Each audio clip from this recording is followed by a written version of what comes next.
इतना आपसे ऐसी बात करने की धृष्टता कर रहा है। कहा नहीं लक्ष्मण, केवट के जीवन में प्रेम का दर्शन है, प्रदर्शन नहीं है, और उस तत्व को, प्रेमत्व को मैं ही जानता हूँ, हमारे अतिरिक्त कोई नहीं जान, आप भी नहीं जान रहे हो। कहा क्या कहा? कहा कि यही से सीख ले लीजिए। कहा क्या सीख लूँ? कहा कि इन चरणों को पहले कौन धोता था? कहा कि पहले तो मैं धोता था। कहा बाद में? कहा माता जानकी आ गई, भैया आ गई घर में, तो अब बोले कि इन चरणों पर मेरा अधिकार है। तुम तो अपने कर्तव्यों का पालन कर रहे थे, वो तुम्हारा कर्तव्य था, लेकिन अब अधिकार मेरा है, मैं इसका अधिकारी हूँ। तो मुझसे वो छिन गया, मेरा छिन गया, अब कोई अधिकारी नहीं है। तो बोले कि आज तुम दोनों के बीच में देखो किसका प्रेम प्रबल है। कहा किसका? कहा केवट का। देखो। कहा कैसे? कहा देखो अधिकारिणी के रूप में देवी जानकी यहाँ पर है, और कर्तव्य का पालन करने वाले तुम मेरे अनुज यानी भाई छोटे हो, पर दोनों के बीच से आज ये प्रेम किसको नसीब हो रहा है? केवट को। केवट को, केवट को। हाँ, देवता भी इसकी सराहना करके फूल बरसा रहे हैं कि धन्य है केवट, तेरे समान कोई बड़भागी नहीं है, तेरे समान कोई बड़भागी। हम देवता जरूर हैं, पर हमको भी लाइन में लगता है, वो भी कभी मिलते हैं कभी नहीं मिलते हैं, लेकिन तू तो साक्षात्कार कर रहा है, और वो भी नहीं राम ही केवट ही निहोरा, यानी राम का कोई निहोरा नहीं है केवट के प्रति। केवट सामने से कह रहा कि हमारा कोई निहोरा, ऐसा मत समझ लेना। ये जो मैं काम कर रहा हूँ इसमें कोई निहोरे की बात नहीं है। ये काम आज मैं कर रहा हूँ, कल आपको करना पड़ेगा। कहा राम ने कहा कि क्यों, ऐसा क्यों कह रहे हो? अरे मैं तो क्षत्रिय हूँ, ठाकुर हूँ, तुम तो केवट हो। कहा कि कलाकृति के माध्यम से कोई भी रूप को बदल सकता है। कहा क्या मतलब? कहा जैसे अरे भाई कोई किसान गांव का हो और गांव में नाटक हो रहा हो और उसको वहाँ राजा बना दिया। क्या बना दिया? राजा। राजा बना दिया, और उसके मंत्री बगल में है, और कोई राजा का वहाँ संवाद किया, तो वो राजा जो किसान के है अब राजा बना है। कहा कि मंत्री, कहा हाँ सरकार। कहा कि इसको 100 असरफी दे करके इस गाने वाले को विदा किया जाए। कहा जो आज्ञा राजा की। अब वो झूठ मूठ का लेकर के हाँ अब वो आया, लेकिन जब नौटंकी खलास हो गई तो गेट के पीछे खड़ा है झोला लेकर के, जो राजा बना था। क्यों? कहा कि मेरी फीस दे दो, मैं जाऊं।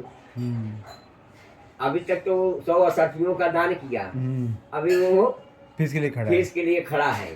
तो कहा यही रूप आपका भी है। कहा क्या मतलब? कहा मैं तो इस छोटी सी नदी का मल्लाह हूँ, आप तो भवसागर की मल्लाह हो।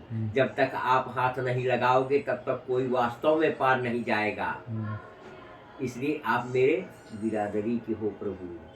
भगवान मुस्कुराने लगे। हाँ बात तो सही है। हाँ तो ये गूढ़ तत्व में साधु जुड़ा हुआ है। साधु जो होते हैं गूढ़ तत्व को नकारते नहीं हैं, उसको स्वीकार करते हैं, क्योंकि वो समझते हैं। और जो नहीं समझते हैं तो उसको यानी ठोकर मार के निकाल देंगे, क्योंकि चमकता दोनों है, हीरा भी और शीशा भी। लेकिन अज्ञानी जो होता है वो हीरे को गिरा देता है और शीशों को पात्र में लेकर के रख लेता है, कहता है यही यानी ठीक है। तो क्योंकि समझ नहीं पाता, हीरे की पहचान कौन करता है? जौहरी। कोई जौहरी होगा तो पहचान करेगा। उसी प्रकार से वो केवट समझ गया ये जो, क्योंकि आज तक केवट ने मन में विचार किया कि आज तक मैं केवल आदेशों का पालन किया, और आज ये कह रहा है कि मांगी नाव, आज कोई नाव मांगने आया, आज कोई नाव मांगने आया इस घाट पर। नहीं तो है केवट नाव यहाँ लेके आओ। मैं इन आदेशों का पालन किया। जैसे कभी कभी कुछ ऐसे बंटू लोग रहते हैं शहरों में, रिक्शा वाला, ए रिक्शा आया।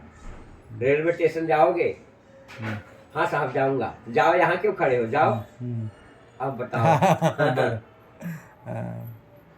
अरे प्रभु, दो आदमी एक रिक्शे में बैठे, 2 घंटे से इधर उधर घूमे, घूम के और जब उतर के उसको देने लगे तो 8 दिए। तो उसने कहा कि बाबूजी ये 8 क्यों? कहा कम है। अच्छा, तो तुम्हारे नाम अपना मकान लिख दो, तुम्हारे नाम अपनी जमीन लिख दो। तो दूसरा क्या बोलता है, चलो चलो ये छोटे लोग हैं, इनके मुंह मत लगो, चलो चलो ये छोटे लोग हैं, इनके मुंह मत लगो। तो अगला कहता है कि लेना है कि नहीं, कि ये भी ले लूं, कम है। रिक्शा वाला होकर के मुझसे जबान लड़ाता है, तुम्हें शर्म नहीं आती? हम लोग इतने बड़े आदमी हैं और तुम तुच्छ रिक्शा वाला होकर के मुझसे जो है जबान लड़ा रहा है। तो ये समाज की हालत है। तो आज उसको पता चला है कि जो मुझ जैसे केवट को आज मूल्य का मूल्यांकन अदा करने वाला आज ऐसा कोई तो भगवान ही होगा। इसलिए कि नृप दशरथ सुत राम लक्ष्मण संग में है सीता मैया, कि है वक्त वक्त की बात यहाँ केवट से मांग रहे नैया। लाओ लाओ नैया लाओ, ऐसा कह प्रभु बुलाते हैं। लाओ लाओ नैया लाओ, ऐसा कह प्रभु बुलाते हैं। लेकिन केवट कहने लगा, क्या कहने लगा